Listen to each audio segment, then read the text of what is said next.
உபமன்யு முனிவர் கைலாயத்துல பாடம் எடுத்துக்கிட்டு இருந்தார். அடியார்கள் பெருமையை பாடம் எடுத்துக் கொண்டிருந்தார்.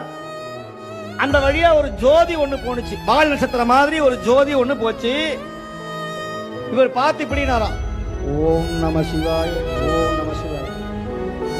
கூட இருந்த அடிய கேட்டாங்க, சம்புவின் அடித்தாமரை அல்லால் மற்றொருவரை வணங்காய், இது என்கொள் சிவபெருமான தவிர நீ வேற யாரையும் கும்பிட மாட்டியேப்பா, அந்த ஜோதியை பார்த்து வணங்குகிறாயே குருநாதா.